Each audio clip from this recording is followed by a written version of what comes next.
आनंदी या मालिकेच्या आजच्या भागामध्ये आपण बघूया, इथे शिर्के आलेले असतात आणि शिर्के युगेंद्र निंबाळकरांना म्हणत असतात की मालक साहेब, जे घडायला नको होतं ते घडलेलं आहे, खूपच वाईट बातमी आहे. तेव्हा युगेंद्र निंबाळकर म्हणतात, म्हणजे मल्हार साहेब म्हणतात की शिर्के जे काही आहे ना 3 शब्दात सांगा. तेव्हा शिर्के म्हणत असतात की नराधमाने डाव साधला. तेव्हा युगेंद्रला लगेचच समजतं की नराधम म्हणजे कोण, तर नराधम म्हणजे विद्याधर निंबाळकर. त्याला नराधम म्हटलं जातं कारण विद्याधर निंबाळकर यांची नजर ही काही चांगली नाही आहे. एखाद्या मुलीला बघितलं तर तिच्याकडे वाईटच नजरेने बघायचं, अशी विद्याधर निंबाळकराची सवय आहे. आणि ते आता शिर्केने सांगितलेलं असतं, ते म्हणजे युगंधर निंबाळकरांना. आता इथे युगंधर म्हणत असतात की विद्याधराचं वागणं दिवसेंदिवस वाईट झालेलं आहे. आम्हाला त्याचं तोंड बघायची सुद्धा इच्छा उरलेली नाही. तेव्हा एक काम करायचं, त्यांना रात्रीतच हे शहर सोडायला सांगायचं. आणि जर ते स्वतःहून गेले तर बरं, आणि स्वतःहून तो नाही गेला तर नात्यांची जोड मला तोडायला सांगायला नको. ती तोडायला मला वेळ लागणार नाही, असं युगंधर निंबाळकर म्हणत असतात. आणि विद्याधर निंबाळकर हे त्यांचे छोटे बंधू. आणि तेव्हा प्रेक्षकांनो, आपला भाव चुकीचा वागतोय हे त्यांना अगदी बरोबर कळत असतं. आणि शिर्केने सांगितल्याप्रमाणे नराधमाने डाव साधला, म्हणजे इथे आता विद्याधराने आबा जाधव यांची नात आनंदी हिच्यावरती वाईट नजर टाकलेली असते. ही बातमी शिर्केने येऊन इथे आता युगंधर निंबाळकर यांना सांगितलेली असते, मालक साहेबांना सांगितलेली असते. तेव्हा इथे आता युगंधर म्हणत असतात की आबासाहेब, आबा जाधव यांनी आपल्या कंपनीसाठी रक्त झिजवले, रक्ताचं पाणी केले आणि त्यांच्या नातीवरती विद्याधरने वाईट नजर टाकली. आम्हाला अजिबात आवडलेलं नाही आहे. त्यांना जाऊन सांगा रातोरात शहर सोडा म्हणावं.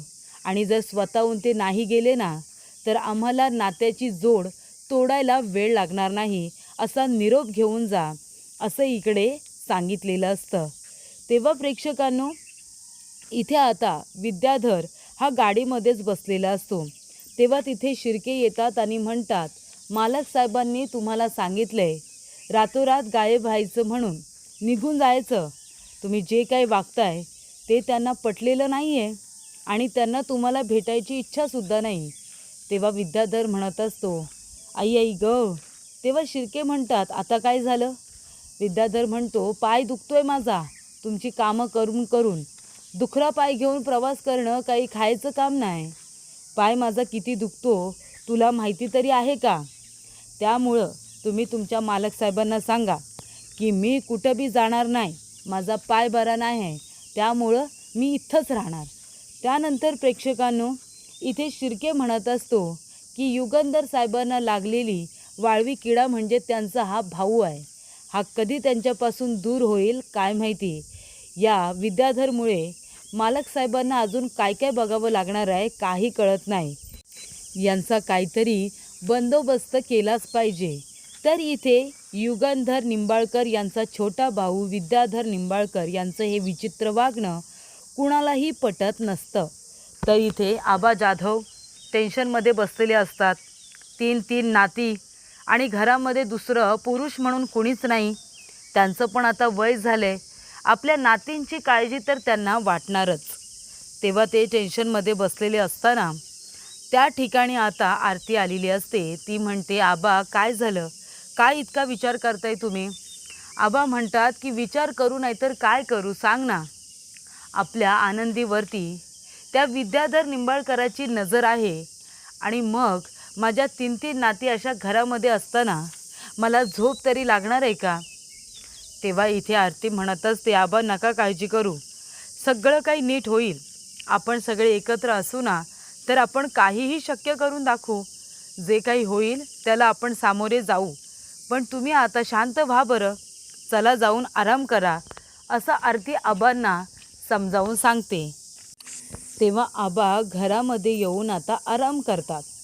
आणि त्यानंतर इथे आता आनंदी तिच्या कामावरती जायला निघालेली असते. तेव्हा इथे आबा म्हणतात, आनंदी तू घरातून पाऊलसुद्धा बाहेर ठेवायचं नाही, कुठेही जायचं नाही. तेव्हा ती म्हणत असते, आबा असं का बोलताय तुम्ही? त्या विद्याधर निंबाळकराची वाईट नजर आहे तुझ्यावरती. तेव्हा आनंदी म्हणते, आबा अहो म्हणून काय आपण घाबरून आता घरामध्येच बसून राहायचं का? घरातून बाहेर पडायला नको? मी सुद्धा आता थोडंफार कमावते, तुम्हाला हातभार लावते, ही चांगली गोष्ट नाही का? आणि म्हणून मी त्या माणसाला घाबरून आता घरामध्येच राहून बसले तर त्याला तर आनंदच होईल की आपण घाबरलो म्हणून. त्याला घाबरायची अजिबात गरज नाही. मी कामाला जाणार आबा. तेव्हा आबा म्हणतात, आरती समजाव हिला, हिला समजावून सांग की घरातून बाहेर पडायचं नाही म्हणून. ही माझं काही ऐकत नाही आहे, तिला समजाव. तेवढ्यातच तिथे आता ताई आलेली असते. ताई म्हणते, आरती अगं मी प्रसाद घेऊन आले देवाचा. आणि मग ती येते घरामध्ये, बघते तर घरातलं वातावरण थोडंसं इथे वाईट असतं. तेव्हा त्या ठिकाणी ताई आलेली असते. तिला आता म्हटलं जातं की समजाव बाई, तू तरी समजाव. ताई तू तरी हिला समजावून सांग. तेव्हा आनंदी म्हणत असते, ताई आता तूच मला सांग. आपण नोकरी करतोय आणि कुणीतरी आपल्याला त्रास देत असेल तर आपण आपली नोकरी सोडून घरामध्ये बसायचं का? तू सुद्धा तेच केलं असतंस? असं ती विचारते. पण आता त्यांच्यामध्ये आणि आनंदीमध्ये एक फरक आहे की त्यांना दिसतं, आनंदीला दिसत नाही.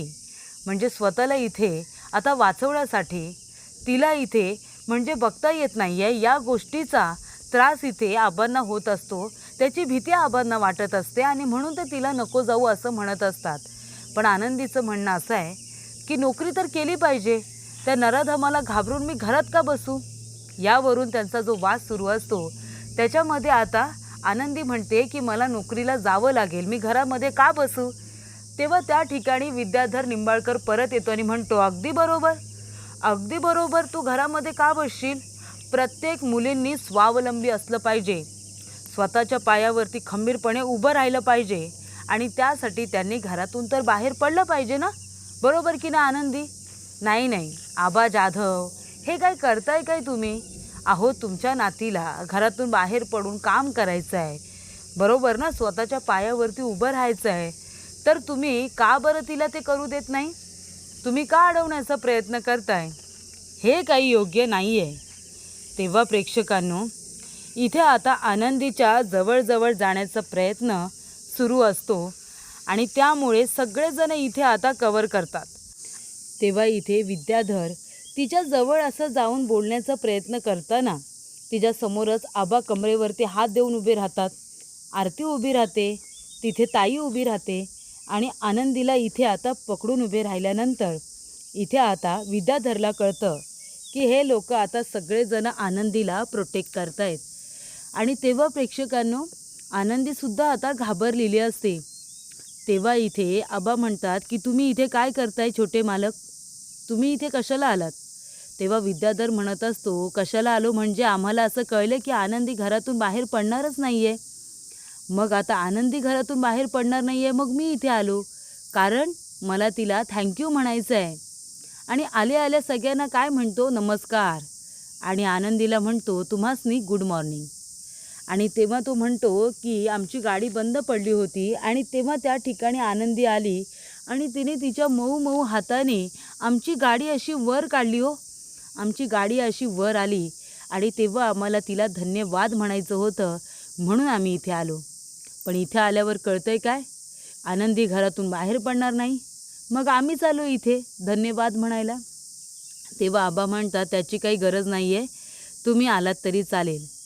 तेव्हा विद्याधर म्हणतो की आबा अहो असं काय करताय तुम्ही म्हणजे आमच्या कंपनीमध्ये इथे काम करणारे निष्ठावंत कर्मचारी. तुम्ही आमच्या कंपनीत इतकी वर्ष प्रामाणिकपणे काम केलं, बरोबर ना? मग आता आम्हाला तुम्हाला धन्यवाद म्हणायला नको का? तुमची सेवा करायला नको का? तुम्ही बोला, आम्ही तुमची काय मदत करू, त्यासाठीच तर मी इथे आलो आहे. आणि काय हो आबा जाधव, तुमच्या इथे आलेल्या पाहुण्याची अशी खातिरदारी करता का तुम्ही? साधं पाणीसुद्धा विचारत नाही, आम्हाला पाणी तरी प्यायला द्या. तेव्हा आबा म्हणतात, मी आणतो पाणी. तेव्हा इथे आता विद्याधर म्हणतो, तुम्ही नाही आणायचं पाणी, मला पाणी देणार आनंदी. जा बरं मला पाणी दे, माझी तहान भागव. तेव्हा आनंदी घाबरते. आबा म्हणतात मी आणतो ना. विद्याधर म्हणतो आबा एकदा सांगून कळत नाही, आनंदीच पाणी देईल. तेव्हा इथे आनंदी घाबरलेली असते. आबा तिच्या हातावरती हात ठेवतात आणि तिला म्हणतात पाणी आण आणि तिला विश्वास देतात की आम्ही आहोत. तेव्हा आनंदी बरोबर जाते, मगातून ग्लासामध्ये पाणी टाकते आणि तो ग्लास आता ती जाऊन इथे विद्याधरला देते. तेव्हा प्रेक्षकांनो विद्याधर पटकन तिचा हात पकडतो. ग्लास पकडायच्या ऐवजी हातच पकडतो. तेव्हा इथे आनंदीच्या हातून तो ग्लास आता खाली पडणार, तेवढ्यातच विद्याधर तो पकडतो. तिचा हात हातामध्ये पकडूनच पाणी पितो. तेव्हा इथे आनंदीला त्याचा खूप राग येत असतो आणि जेव्हा इथे पाणी पिऊन होतं आणि ती आपला राग व्यक्त करते, आपला हात रागाने बाजूला करते, तेव्हा विद्याधर त्याच हाताचा आता वास घेतो. स्वतःच्याच हाताचा वास घेतो. एकदम विचित्र इथे विद्याधर वागत असतो. तेव्हा तिथे उभे असलेले जे आता आबा असतात त्यांना त्याचा खूप राग येत असतो.